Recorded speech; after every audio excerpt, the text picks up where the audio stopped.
Mendoan menyatu dalam doa dan renungan dari Katedral Kristus Raja Purwokerto, Rabu 4 November 2020 bersama saya, Frater Antonius Sabtono. Saudara-saudari terkasih, salam sehat, berkah dalam. Pada hari ini kita akan merenungkan sabda Tuhan dari Injil Lukas bab 14 ayat 25 sampai 33. Kita siapkan hati untuk mendengarkan sabda Tuhan. Dalam nama Bapa dan Putera dan Roh Kudus. Amin. Tuhan beserta kita sekarang dan selama-lamanya. Inilah Injil Yesus Kristus menurut Lukas. Dimuliakanlah Tuhan. Pada suatu ketika, orang berduyun-duyun mengikuti Yesus dalam perjalanannya.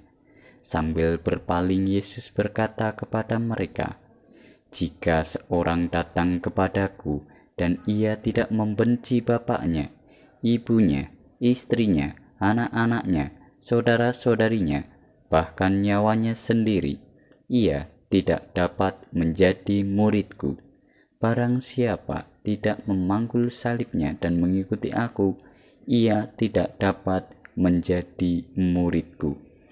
Sebab siapakah di antaramu yang mau membangun sebuah menara, tidak duduk membuat anggaran belanja dahulu? Apakah uangnya cukup untuk menyelesaikan pekerjaan itu? Jangan-jangan sesudah meletakkan dasar, ia tidak dapat menyelesaikannya. Lalu semua orang yang melihat itu akan mengejek dengan berkata, orang itu mulai membangun tetapi tidak dapat menyelesaikan. Atau raja manakah yang hendak berperang melawan raja lain tidak duduk mempertimbangkan dulu apakah dengan 10.000 orang ia dapat melawan musuh yang datang menyerang dengan 20.000 orang? Jika tidak dapat, ia akan mengirim utusan selama musuh masih jauh untuk menanyakan syarat-syarat perdamaian. Demikianlah setiap orang di antaramu yang tidak melepaskan diri dari segala miliknya, tidak dapat menjadi muridku." Demikianlah Injil Tuhan. Terpujilah Kristus. Saudara-saudari terkasih, ketika membaca bacaan Injil kali ini, sontak muncul pertanyaan dalam diri saya. Apakah Yesus tidak memiliki perhatian atau benci pada rasa persaudaraan sehingga mengatakan, "Jika seorang datang kepadaku dan ia tidak membenci bapaknya, ibunya, istrinya, anak-anaknya, saudara-saudarinya, bahkan nyawanya sendiri, ia tidak dapat menjadi muridku." Benarkah demikian? Dalam permenungan, rasanya bukanlah hal itu yang hendak disampaikan oleh Yesus. Yesus sadar bahwa apa yang dilakukannya mengundang perhatian orang, sehingga orang berduyun-duyun datang kepadanya. Mereka datang pada Yesus pasti memiliki keinginan dan pandangan bahwa Yesus adalah Mesias yang dinantikan. Sehingga kemungkinan besar orang banyak datang kepada Yesus mau menjadi muridnya. Untuk menjadi muridnya, Yesus mengajukan syarat yang cukup berat. Hal itu dilakukan agar orang tidak hanya terpesona sesaat.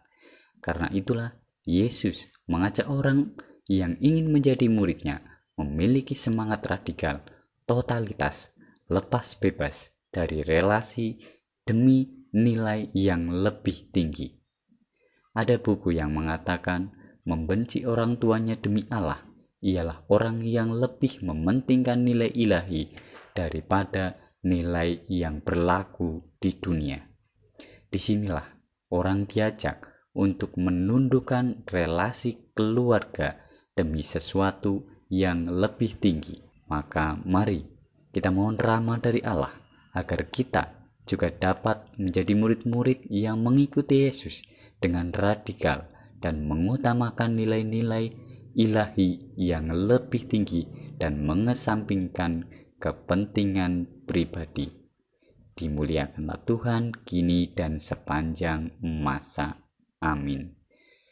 Tuhan, terima kasih atas sabda-Mu hari ini. Kami mohon rahmat-Mu agar mampu menjadi murid-murid yang lebih mementingkan nilai-nilai ilahi dan mengesampingkan kepentingan pribadi, sehingga layaklah kami menjadi murid-murid-Mu yang penuh kasih, kesetiaan tanpa syarat. Demi Kristus Tuhan dan pengantara kami. Amin. Tuhan beserta kita, sekarang dan selama-lamanya. Semoga kita semua, keluarga kita, orang-orang yang kita doakan, dan aktivitas kita hari ini senantiasa dilindungi, dibimbing, dan diberkati oleh Allah yang Maha Kuasa, dalam nama Bapa dan Putera dan Roh Kudus.